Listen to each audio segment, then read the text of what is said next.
जी हाँ, नमस्कार दोस्त। हम आपको बता दें, आज बात करने वाले हैं पावर स्टार पवन सिंह के बारे में, जिनका एक टीजर आज सुबह सुबह 11 बजे रिलीज किया गया है।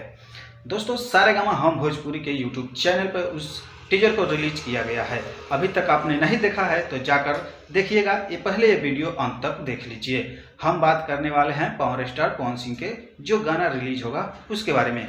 तो उससे पहले दोस्त, अगर हमारे चैनल पर नए हैं तो हमारे चैनल को सब्सक्राइब कर लीजिए और वीडियो को एक लाइक जरूर से कर दीजिए।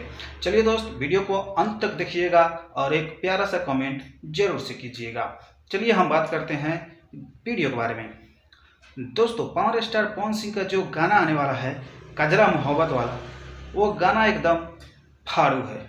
मतलब हमको लगता है कि यह हिंदी का रिमिक्स होगा। चलिए दोस्त, तो हम इसके राइटर और म्यूजिक डायरेक्टर के बारे में बात कर लेते हैं और कौन कौन सा मतलब इसमें काम किए हैं। तो हम बता दें दोस्त, इस गाने का राइटर है दोस्तों आशुतोष तिवारी और म्यूजिक डायरेक्टर हैं दोस्तों प्रियांशु सिंह।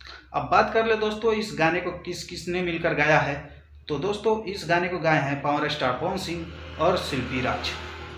दोस्तों, इसमें बहुत ही बढ़िया काम किया गया है। टीजर बहुत ही अच्छा है। मुझे जहाँ तक उम्मीद है कि टीजर 2 से 3 घंटा के अंदर में ट्रेंडिंग में चला जाएगा। जैसे मोशन पोस्टर गया था ट्रेंडिंग में, ये भी चला जाएगा। और ये जब गाना आएगा ना, एकदम धमाल मचा देगा दोस्तों। और मुझे ये भी लगता है कि ये गाना जब भी आएगा 1 नंबर पर जरूर ट्रेंड करेगा। तो चलिए दोस्त, फिर मिलेंगे नेक्स्ट वीडियो में। तब तक के लिए बाय बाय।